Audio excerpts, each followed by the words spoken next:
The story begins in Spain with a lawyer named Manuel and his wife Julia. They were sitting at the house of Manuel's sister, Belén. He was playing with his nephew and watching videos of his cat. After a while, Manuel asks to leave, requesting Belén to greet her husband, who is traveling. We understand that her husband is an army officer on a military mission. Manuel gets into the car with his wife Julia and heads to their home. We notice that Julia is upset and not talking to him. He asks her, "What's wrong with you?" She responds, "I wish to have a child, and I don't understand why you object to this, especially since you love children and always play with your nephew." He replies, "I'm not ready for kids right now." Suddenly, a car appears and crashes into them. Unfortunately, Julia dies. A year passes since the incident, and we see Manuel living alone, deeply depressed after the death of his beloved wife. He feels guilty and burdened inside because he argued with her before she died. He wishes he had had a child with her. While sitting, he hears about a new virus spreading worldwide. The media says this virus will be more dangerous than COVID-19, and the government warns people to take precautions as there is no treatment for the virus. Manuel, already depressed and self-loathing, doesn't care whether he lives or dies, so he ignores the warnings and lives his life normally. Later, he meets two women who want to buy his boat. We understand that he wants to sell the boat at any cost because every time he enters it, he remembers his wife, recalls old memories, and breaks down emotionally. He gets overwhelmed by memories whenever a buyer comes and refuses to let it go. One night, he calls his sister to check on her and tells her he hasn't sold the boat. She says, "Forget about the boat. Did you see the news about the new virus?" He replies, "I've heard about it." She tells him the situation is getting more dangerous daily and that the military base where her husband works is relocating the entire family to the Canary Islands to be safe from the virus. She asks him to travel with them so she can be assured of his safety since he's living alone in Spain, which only worsens his depression. He tells her, "Leave me alone. I'm comfortable this way. I don't even want to live." She responds, "No way. I've booked you a seat on the first flight to Belgium. Get ready in the morning to board that flight." He replies, "I don't want to upset you, so okay." The next morning, we see him preparing to go to the airport. As soon as he steps out of his house, he's shocked to see most of his neighbors packing their belongings to leave the city. At that moment, he starts to panic, realizing the situation is serious. After a while, he reaches the airport and stands in line. Soon, he's shocked to find that all flights have been cancelled. His anxiety and fear grow, and he doesn't know what to do. Suddenly, everyone receives a message on their phones saying the virus has entered Spain. At that moment, everyone panics and becomes even more terrified. One person even grabs a weapon from airport security and starts shooting at employees, demanding to be allowed to travel. Belén calls her brother and asks him to return home immediately because the virus has started spreading in Spain. She warns him that if he encounters an infected person who turns into a zombie, he won't survive, as zombies bite anyone they encounter. Manuel takes his car to return home, but the roads are completely blocked and no cars are moving. After an hour, he gets frustrated, leaves his car, and walks home. At night, he arrives at his house and is shocked to find one of his neighbors infected with the virus. The government has set up an artificial tunnel for the neighbor to walk through to his car without exposing anyone else to the virus. Manuel stands there, terrified, watching his neighbor, who looks like a wild animal, something he's never seen before. He feels the gravity of the danger he's in and quietly returns to his house. The next day, he follows the news on social media and is stunned to see thousands of people infected, turning into zombies. The government struggles to control the situation. Manuel decides to stay hidden in his house, but the problem is that he needs to go out to get food. He gathers himself and goes to the supermarket. Upon arrival, he's shocked by the chaos. People are panicking and stealing everything in the store. Manuel can't find anything to take. He finds an empty bag of bread, but an old man snatches it from him. Outside the supermarket, Manuel sees an injured officer running into the store and locking himself inside. Manuel stands there, bewildered and unable to comprehend what's happening. He then sees a zombie attacking the officer and biting him. The zombie leaves the food behind and charges at Manuel to eat him.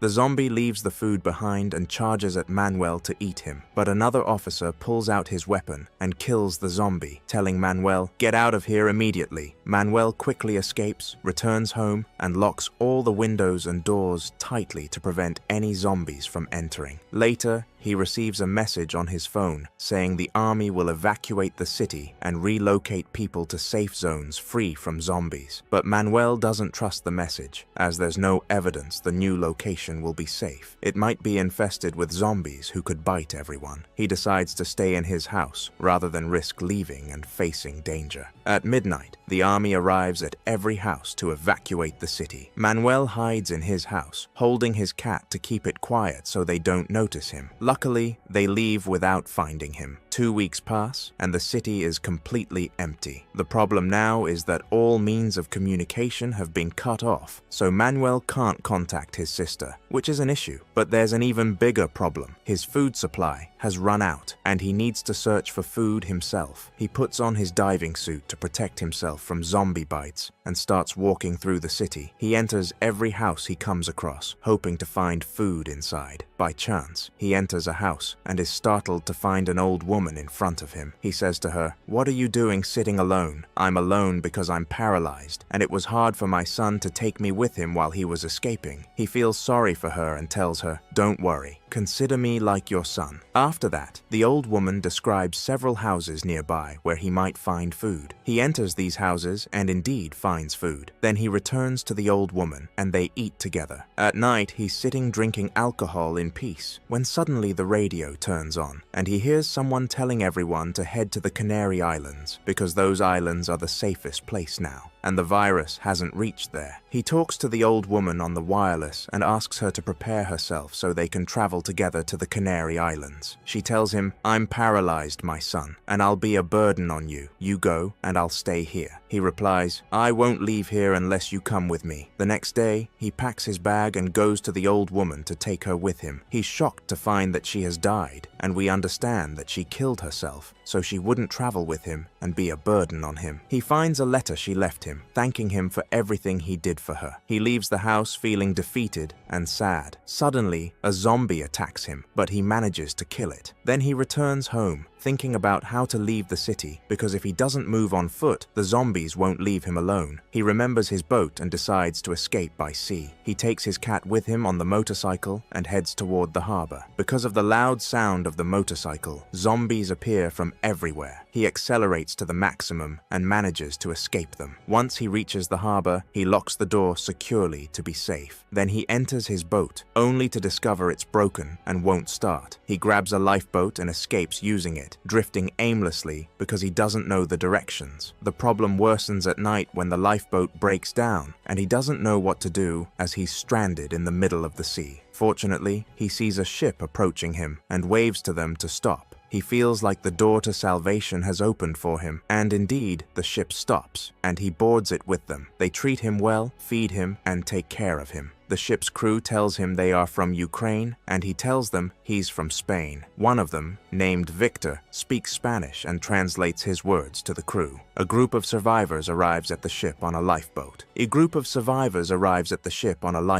The next day, Manil sits with the ship's crew, and they ask him to tell them the locations of cement factories in the city. Manil is surprised by their request and wonders why they need cement. However, he tells them the locations of the cement factories. Later, he walks around the ship and is puzzled that he doesn't see the people who arrived yesterday on the lifeboat. He asks Victor about their whereabouts, and Victor becomes uneasy and says, "No one came to the ship yesterday." Manil insists, "I saw them. What happened to them exactly?" Victor warns him, "Listen, if you bring up this topic again, I'll kill you." At that moment, Manil realizes something is wrong on this ship and decides to quietly leave to avoid harm. While preparing to leave, he notices kidnapped and tied up people in the lower part of the ship. These are the same people he saw arriving on the lifeboat. He tries to free them, but one of the ship's crew arrives and kills one of the kidnapped people. Then he looks at Manil and says, "You must die too." At that moment, Victor intervenes,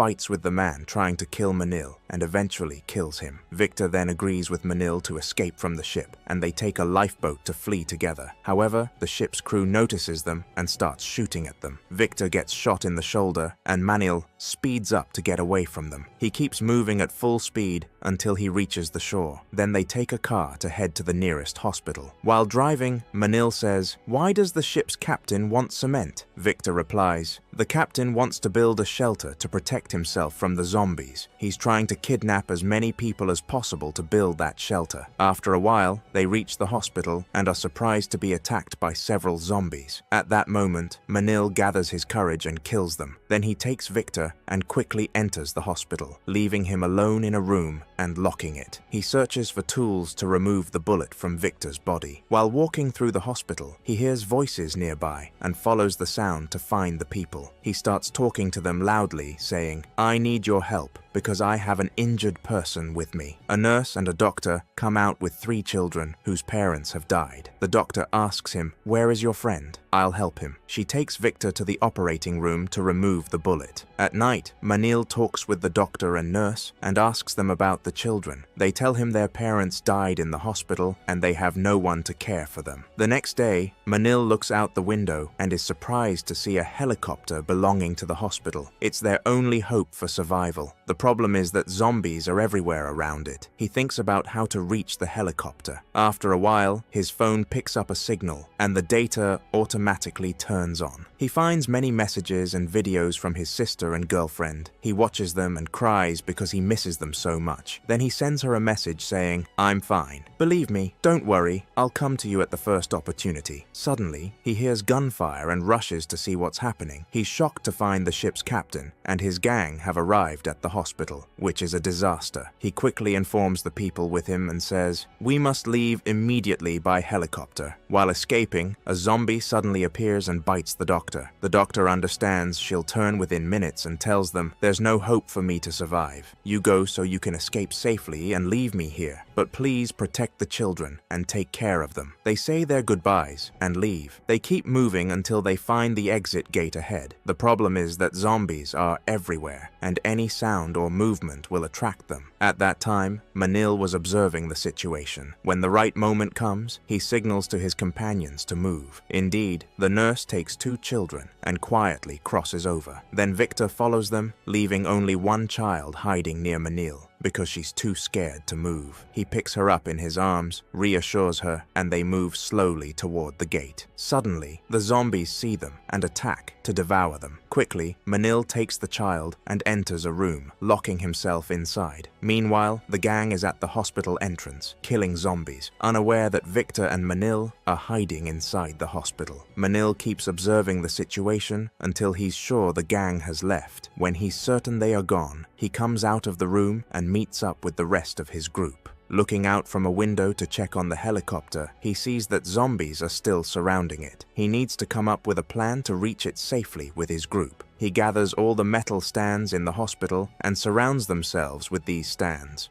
They